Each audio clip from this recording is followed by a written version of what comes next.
morning, this is Wendy, and I wanted to come to you about who your ideal customer is.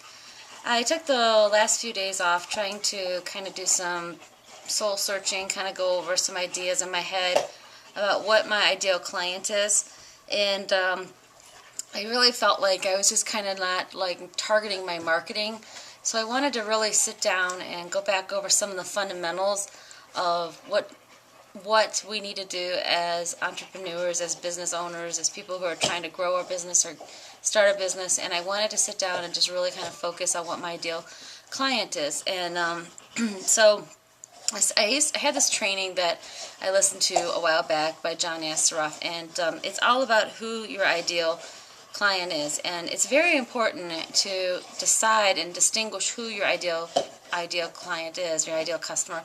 Because if you don't, you're going to be like spending a lot of your time spinning your wheels trying to market to the masses. And amateurs and young entrepreneurs market to the amateurs. They're just trying to get your name out there, trying to make you, get your name known. And of course, we all know that branding yourself is very important.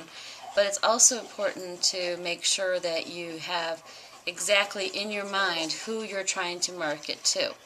You have to sit down and really take the time to start to write down the attributes that you want in an ideal client for your business, whether it's an ideal prospect of the purchasers or you want an ideal team members, people that you have in your mind that you'd like to recruit within your business.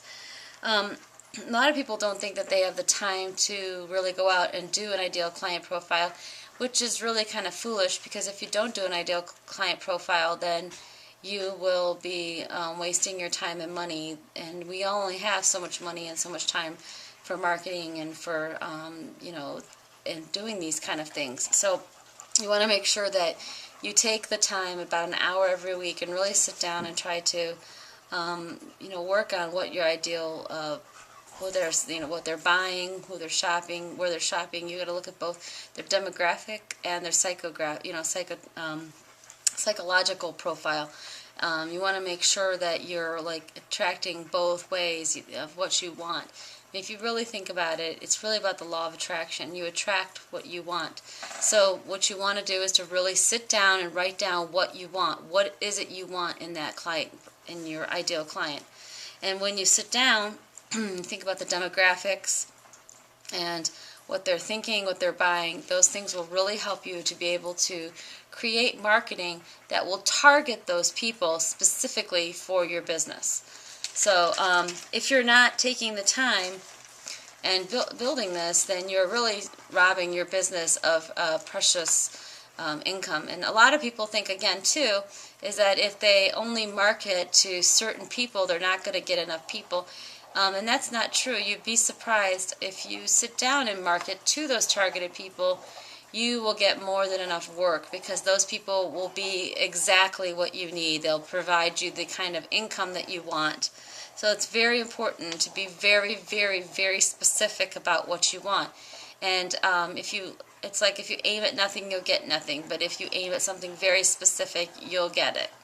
And just remember, most people make decisions emotionally, and they're justified emotionally. So make sure that the message that you're sending is really targeted towards those people, because their emotions is what they need in order to be making these decisions.